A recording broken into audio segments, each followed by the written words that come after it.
Yes, my soul down, but within me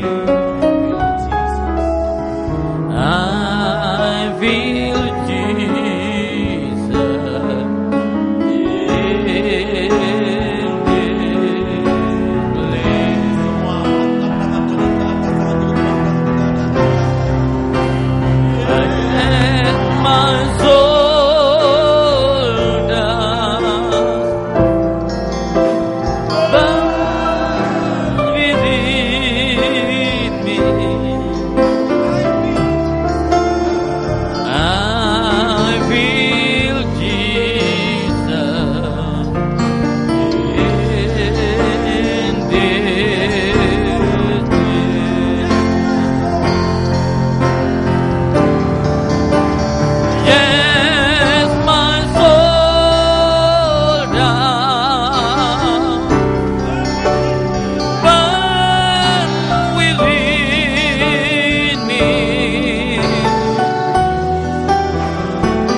mujizat-Mu. Semua kami pulang dengan kemenangan daripadamu. Karena kami diurapi oleh Engkau dan disertai oleh Engkau. Sampaikan pesan-Mu, sampaikan isi hati-Mu. Bicara atas kami Tuhan. Kami siap menerimanya. Dalam nama Yesus Kristus Tuhan. Yang percaya katakan. Tepuk tangan yang meriah buat Yesus. Silakan untuk kembali saudara. Shalom.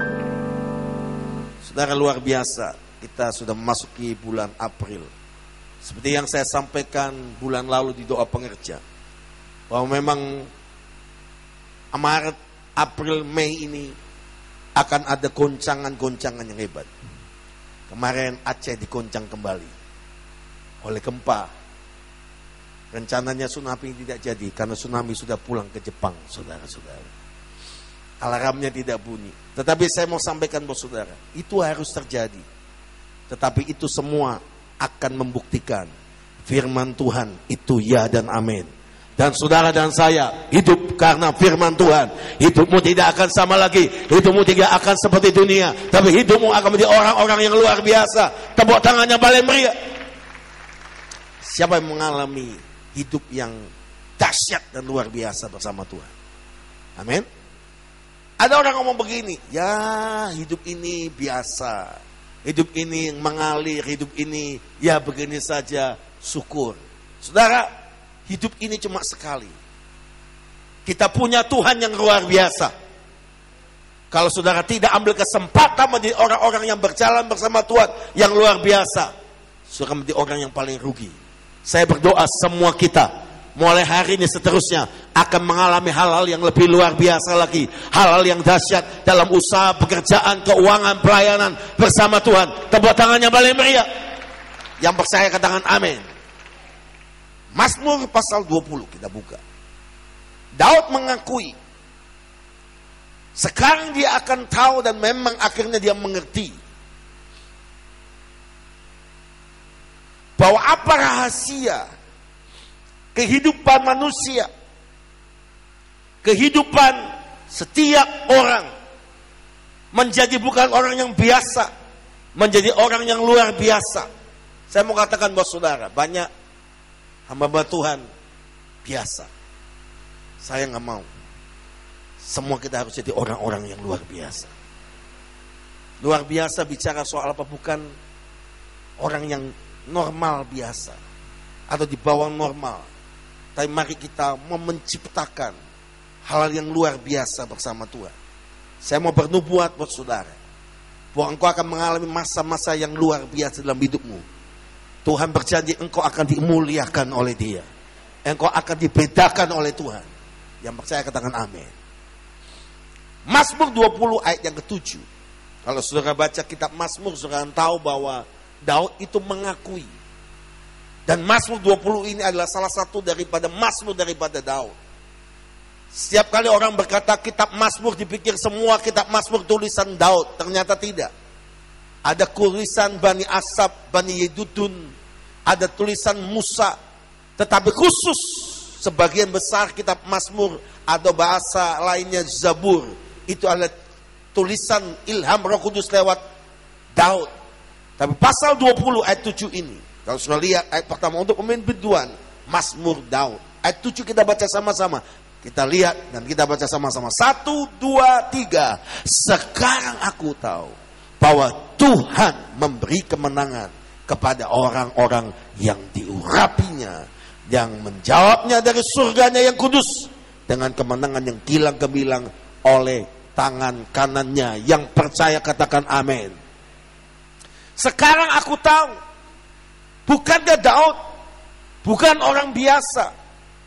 Daud adalah orang yang asalnya orang biasa, pengembala kambing domba 2-3 ekor. Tapi tiba-tiba Daud dipilih oleh Tuhan. Tiba-tiba Daud berubah nasibnya. Jangan menyerah kalah dengan nasib saudara. Nasibmu bisa diubah bersama Tuhan. Jangan berkata, ya bapak saya tukang utang. Saya ini keluarga tukang utangan. Dan saya tidur selalu terkejut-kejut. Karena selalu ditagih tukang utang dan debt collector. Saudara. Kemarin itu saya dengar banyak orang hari-hari ini mengalami goncangan ekonomi. Tapi saya mau katakan buat saudara, dalam nama Yesus, semua goncangan ekonomimu akan dipulihkan Tuhan. Saudara mengalami mujizat keuangan yang tidak terbatas lagi. Bukan mujizat yang biasa, tapi mujizat yang luar biasa. Rumah tanggamu, pekerjaanmu, bidang apapun, pasti menerima mujizat Tuhan. Tepuk tangannya balik meriah buat Tuhan. Apa rahasianya? Bukankah Daud orang biasa, pengembala kambing domba 2-3 ekor, tetapi tiba-tiba Daud bisa naik dan mengalahkan Goliat. Menjadi orang yang luar biasa, lebih dari keluarganya, lebih daripada siapapun di bangsa Israel, termasuk Raja Saul. Goliat itu adalah mesin pembunuh dan biasa membunuh. Daud tidak biasa membunuh. Paling dia biasa membunuh singa, beruang, paling banter juga kecoa, saudara-saudara. Tapi ternyata Tuhan mengadakan Daud berubah total. Kalau saya mau katakan saudara-saudara, banyak hidup kita itu mengalami Goliat di depan mata kita. Pilihannya cuma 2. Maju dan menang bersama Tuhan, atau nyerah kalah dan diinjak-injak, dimaki-maki dan diintimidasi oleh Goliat kita. Ada macam-macam Goliat yang kita hadapi. Goliat itu namanya sakit penyakit. Goliat itu namanya persoalan rumah tangga. Goliat itu persoalan keuangan dan macam-macam. Tapi katakan bersama dengan saya dan Tuhan. Dan seperti Daud berkata, sekarang aku tahu. Siapa percaya? Sekarang kita tahu. Daud mengatakan dia bisa mengalahkan Goliat, mengalahkan musuh-musuh, dan mengalami kemenangan yang tidak sama lagi. Waktu dia mulai kalahkan Goliat, hidup Daud tidak sama lagi. Hidup Daud berubah. Nasibnya berubah. Saya berdoa tidak ada jemaat lagi nasibnya sama. Nasibmu berubah.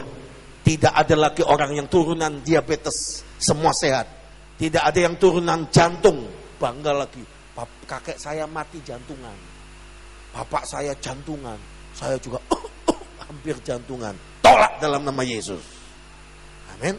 Jantung kita kuat. Tidak ada yang amin. Diberi umur yang panjang. Mujizat masih berlaku. Tepuk tangan yang paling meriah buat Tuhan. Daud setelah mengalahkan Goliat, hidupnya berubah.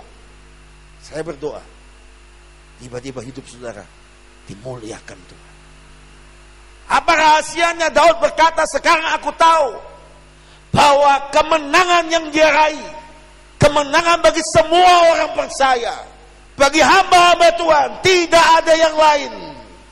Kemenangan itu karena kepada orang yang diurapinya. Coba baca ayat yang ke-7. Sekarang aku tahu bahwa Tuhan memberi kemenangan kepada orang yang diurapinya. Kemenangan yang mengalahkan apapun di dunia ini, yaitu saudara menjadi orang yang biasa, menjadi orang yang luar biasa. Kalau engkau mengundang Yesus yang luar biasa, Roh Kudus yang luar biasa masuk dalam hidupmu, mengurapi hidupmu, engkau akan menjadi orang yang luar biasa. Karena Roh Kudus yang di dalam kita lebih besar daripada apapun dalam dunia ini. Tepuk tangan yang paling meriah. Amin. Saya mau katakan saudara, ini waktunya. Gereja Tuhan masih berubah. Umat Tuhan masih berubah. Amin. Handil masih dimenangkan untuk Tuhan. Itzi dimenangkan untuk Tuhan. Senipa Amburawang, saudara. Semua daerah-daerah kita menangkan untuk Tuhan. Satu caranya. Jangan pakai pola pelayanan seperti orang biasa. Tapi pakailah pola pelayanan kerajaan Tuhan. Yang percaya katakan amin. Yaitu orang yang diurapi. Hari-hari ini saya mau katakan, iblis mulai mengganggu banyak gereja Tuhan. Iblis mulai mengganggu banyak orang pilihan Tuhan. Dengan mulai berkata, jangan percaya urapan. Jangan terlalu mengandalkan urapan. Mereka anggap kecil urapan Tuhan. Saudara, kalau kita mau jujur, kita lawan setan, lawan iblis, lawan dunia, kita gak bisa menang. Yang bisa menang kalau urapan Tuhan di dalam kita dan urapan Tuhan bersama dengan kita. Memang hari-hari ini banyak orang mengolok bahasa roh. Ada orang yang menghina pengurapan. Jangan marah. Belum tahu dia. Kalau Tuhan udah jamah, dia akan dilawat Tuhan. Saya ingat betul beberapa kali peristiwa ada orang-orang tertentu. Saya punya teman waktu saya mulai dijamah Roh Kudus dan dia mulai mengolok. Dia seorang baru lulus dokter muda di rumah sakit, saudara-saudara. Pada waktu itu dia mulai ngolok, saudara-saudara. Apa itu? Pokoknya dia, diam aja, saya doain. Kalau memang Roh Kudus itu ada, bahasa roh itu ada. Roh Kudus kalau ngurapi bahasa roh, saya akan dapat. Rupanya satu kali hari Senin, dia ditugaskan memimpin upacara bendera di rumah sakit yang dimana dia bekerja, dokter koas, dokter muda ini. Biasanya inspekturnya lain, kali itu direktur rumah sakit kasih tugas dia jadi inspektur upacara. Pada waktu dia berdiri memimpin upacara bendera, tiba-tiba waktu bendera merah putih dinaikkan dan lagu Indonesia Raya dikumandangkan, tiba-tiba urapan Tuhan turun. Mulai dia kepenuhan Roh Kudus dan mulutnya mulai monyong-monyong, saudara-saudara. Dia mulai doa, mulai dia pekan, saudara. Akhirnya saudara-saudara belum tahu dia. Orang semakin mengolok, kalau Tuhan udah jamah gak ada yang tahan. Saya ketemu banyak orang semakin menentang, jangan dilawan. Tunggu tanggal main, Tuhan akan melawat hidupnya. Gak ada yang amin. Saya percaya saudara-saudara, kuasa Tuhan tidak bisa dibatasi oleh apapun. Semakin dia dicoba, dihalangi, saya percaya kuasa Tuhan tidak bisa dihalangi. Kuasa Tuhan akan makin lebih dahsyat, tambah dahsyat, yang sangat dahsyat. Minggu kemarin, waktu minggu lalu Jumat Agung, saudara, sebagian besar yang terima Yesus pertama kali adalah orang-orang yang bukan seiman dengan kita. Yang satu yang dari Penajam, seorang ibu, maaf, dia itu dokter udah angkat tangan, bukan angkat tangan saja, angkat kaki. Karena udah dipulangi dari rumah sakit, maaf, kanker sudah merusak kandungan dan bagian dalam ini, dia udah gak bisa bangun. Tapi tiba-tiba hamba Tuhan kita Pak Vicky dan rombongan hamba Tuhan yang lain mendoakan. Saudara tahu, dia berkata dalam nama Yesus, bangun. Orang itu bangun. Orang itu mulai berdiri. Orang itu mulai berjalan. Saudara tahu, orang ini tidak ada satupun keluarganya yang jadi anak Tuhan asalnya. Tapi Jumat Agung kemarin mereka rombongan datang. Dan mereka melihat Yesus yang kita sembah. Yesus yang luar biasa. Yesus yang ajaib. Minggu kemarin saya khotbah di Betani Makassar. Pak Balanda ada dan datang di sana. Pas kebetulan gak janjian, Pak Balanda itu menghadiri pernikahan keponakannya. Saudara, apa yang terjadi? Saya digerakkan Tuhan untuk menantang siapa yang mau dibaptiskan. Hari Minggu kemarin 3 kali kebaktian, 73 orang memberi diri langsung dibaptis. Dan sebagian besar itu adalah orang-orang bukan biasa, tapi sebagian besar itu asalnya penentang Kristus. Dan saya tahu Tuhan sedang melawat dengan cara yang luar biasa. Jumat Agung kemarin berapa orang Pak Martin Aipasa dibaptis? Jumat Agung berapa? 13 orang. Minggu sebelumnya lagi, pokoknya saya total semua hampir 70 lebih, 80 lebih. Jadi dalam bulan Maret, April ini, saya melihat Tuhan sedang menjamah ratusan orang. Hampir 200 orang jiwa baru dibaptiskan. Karena kuasa Tuhan. Tepuk tangannya balai meriah buat Tuhan. Sekarang kita nggak mau pakai terlalu lama. Ada orang percaya Yesus, langsung. Nggak usah tunggu kata kesaksi. Setahun belajar Kejadian sampai Wahyu. Belajar yaitu saudara-saudara 12 murid Yesus. Saudara-saudara lupa. Dia sebut, bapak-bapak, sebutkan 12 murid Yesus, yang gemeter. Dia sebut Januari, Februari, Maret, April, Mei. Itu betul terjadi, saudara. Jadi yang betul Yesus mengajarkan, percaya Yesus, dibaptis. Baru Alkitab berkata, ajarlah mereka. Jadi baru percaya Yesus, dibaptis, ikut som. Itu yang betul, saudara-saudara. Jadi orang percaya Yesus langsung baptis. Jadi mulai sekarang, kalau sudah menangkan jiwa di FA, ada orang percaya Yesus, di tengah jalan terima Yesus mau dibaptis langsung, segera. Itu kolam baptis akan dibuka 24 jam, saudara-saudara. Pak Martin akan siap 24 jam, saudara-saudara. Untuk membaptis kapanpun, dimanapun. Kita akan cemplungkan orang banyak-banyak untuk Tuhan. Kalau bisa Pak Martin, ada Pak Selby, ada Pak Yudi, ada Pak Dokter Monang, saudara-saudara. Ada Pak Adri, saya khawatir kalau Pak Adri baptis, dia masuk bersama-sama dan keluar bersama-sama. Tapi Tuhan itu luar biasa, saudara. Saya mau katakan ini. Daud mengakui, sekarang aku tahu bahwa kemenangan itu karena kepada orang yang diurapinya. Siapa setuju dengan saya? Saya perlu diurapi Tuhan lebih lagi. Saya perlu diurapi Tuhan lebih lagi. Amin. Mari kita baca Injil Yohanes, saudara. Setelah Yesus bangkit, dia menambahkan diri kepada murid-muridnya. Apa pesan yang penting yang Yesus sampaikan pada murid-muridnya? Bukan pesan kebangkitannya, bukan pesan kenaikannya, tetapi ini bicara anointing, pengurapan Tuhan. Yohanes pasal yang ke-20, ayat 19 mulai. Saya berdoa malam ini, saudara semua akan menerima urapan Tuhan yang baru. Yohanes pasal 20 ayat 19, ketika hari sudah malam, pada hari pertama minggu itu, berkumpullah murid-murid Yesus di tempat dengan pintu-pintu yang terkunci karena mereka sangat ketakutan kepada orang-orang Yahudi. Pada waktu itu datanglah Yesus sambil berdiri di tengah-tengah mereka dan berkata, damai sejahtera bagi kamu. Dan sesudah berkata demikian, ia menunjukkan tangannya dan lambungnya kepada mereka. Murid-murid itu bersuka cita karena mereka melihat Tuhan. Maka kata Yesus sekali lagi, damai sejahtera bagi kamu. Sama seperti Bapa mengutus aku, demikian juga sekarang aku mengutus kamu. Ayat yang ke-22 kita baca, 1, 2, 3. Dan sesudah berkata demikian, ia mengembusi mereka dan berkata apa?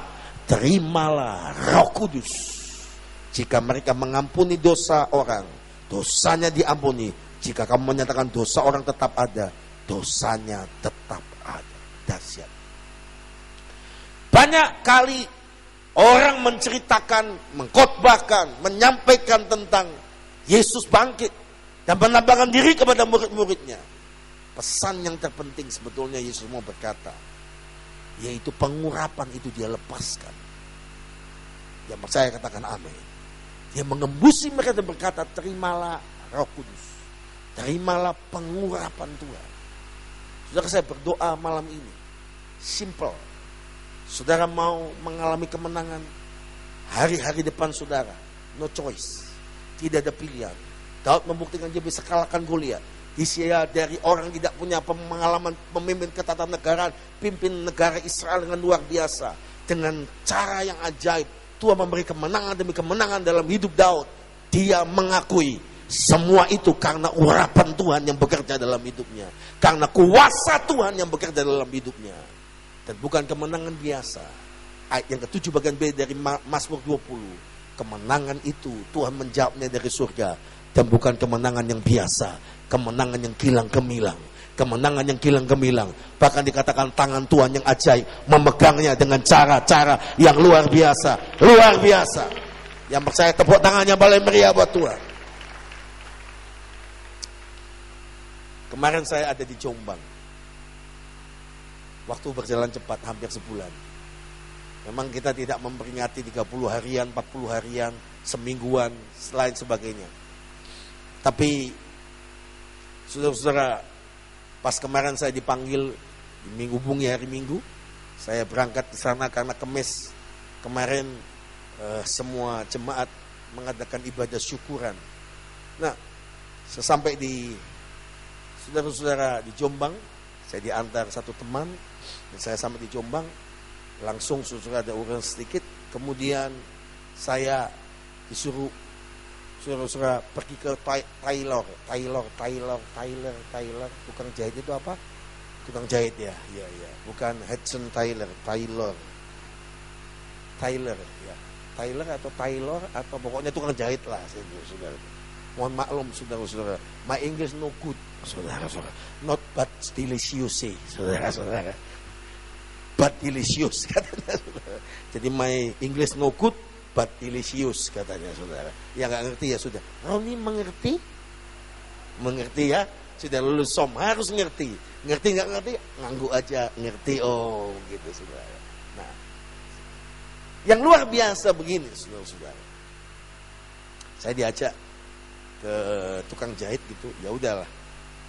Terus tukang jahitnya itu pelangganannya papa. Ya orang Seberang, kan sudah tahu Jombang itu daerah bagaimana. Dia cerita kepada saya, dikenalkan sama mama saya, ini anak saya yang paling besar, ya saya antar aja. Terus dia ngomong begini, iya saya nyesel, saya nggak tahu kalau Pak Henok itu dipanggil Tuhan, meninggal. Saya nggak tahu. Terus dia cerita begini, boleh apa nggak saya ikut? Habis ini kami mau lihat ke kuburnya sudah sampai di mana, baik lain sebagainya. Ya udah. Terus dia nyusul ke sana. Saya pergi ke sana. Ya udah, dibersihkan, ditanam pohon begitu lain sebagainya. Ya kita nggak menyembah atau meritualkan, tapi kita tahu bahwa hambanya sudah bersama Tuhan di surga. Amin. Tapi kita harus merawat dengan baik. Nah, apa yang terjadi saudara? Bapak itu cerita ngomong begini, Pak, saya ini bahasa orang Jawa, saya ini ketun, nggak lihat Pak Henok sampai kubur. Jadi saya ini pertama kali datang. Oh ya, saya cuma dikasih tahu orang karena saya tukang jahitnya. 10 hari sebelum Pak Henok dipanggil meninggal, dia itu di malam-malam ditelepon sama papa. Pak kesini Pak. Nah tukang jahit langganan ini yang orang Seberang datang ke sana.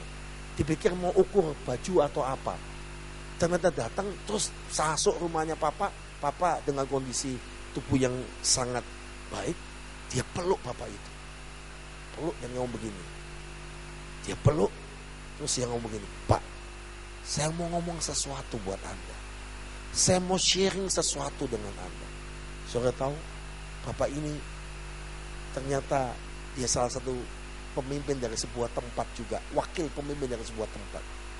Dan hampir 2 jam orang ini diberitakan Yesus sama papa. Dibukakan kitab yang lain, dibukakan Alkitab, dan diceritakan tentang Yesus jelas sekali. Saudara tahu, bapak itu cerita kepada saya sampai matanya berkaca-kaca. Pak, saya nggak bisa lupa 2 jam waktu Pak Henok itu cerita tentang Yesus, tentang Isa Al-Masih, tentang Yesus Kristus Tuhan.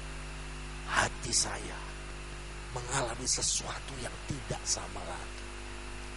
Dan dia cerita, saya pulang, Pak, saya ceritain semua yang diceritakan tentang Yesus itu kepada istri anak-anak saya. Dan saya kayaknya, saya bingung, kenapa kok saya yang diberitakan tentang ini? Apa maksudnya? Saudara tahu, firman Tuhan tidak pernah kembali sia-sia. Firman Tuhan bekerja dengan cara ajaib.